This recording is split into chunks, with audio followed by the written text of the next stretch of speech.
సంతోషం. ఎంపీగా నేను కాకినాడ ఎంపీగా పోటీ చేస్తున్నాను. భారత చైతన్య యువజన పార్టీ నుంచి నాకు బోడే రామచంద్ర యాదవ్ గారు కాకినాడ ఎంపీగా అవకాశం కల్పించారు. చెరుకు రైతు గుర్తు మీద ఓటేసి నన్ను కాకినాడ ఎంపీగా గెలిపిస్తారని కోరుకుంటున్నాను. అందరూ కూడా మీ ఇంట్లో అమ్మాయిగా, మీ ఆడబిడ్డగా చూసి నన్ను ఆశీర్వదిస్తారని, మీ చుట్టుపక్కల ఇంకో నలుగురు కూడా చెప్పి నన్ను కాకినాడ ఎంపీగా గెలిపిస్తారని మనస్ఫూర్తిగా కోరుకుంటున్నాను.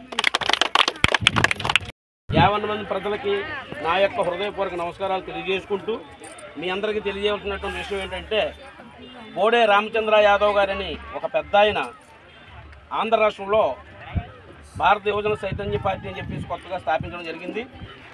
ఆయన ఆ పార్టీ తరఫున రైతుల కోసం, ముఖ్యంగా నిత్యం శ్రమపడే శ్రమజీవుల కోసం, నిరుద్యోగుల కోసం, ఆడబిడ్డల కోసం అనేక రకమైనటువంటి కార్యక్రమాలు చేస్తూ, సేవా కార్యక్రమాలు చేస్తూ ఈ పొడుగు బలహీన వర్గాలని మంచి ఉన్నతమైనటువంటి స్థితిలో చూడాలి, అందరినీ కూడా ఆర్థికంగా బాగుండేటట్టుగా బాగుపరచాలనేటువంటి కొంచెం మంచి ఉద్దేశంతో ఆయన పార్టీని స్థాపించడం జరిగింది.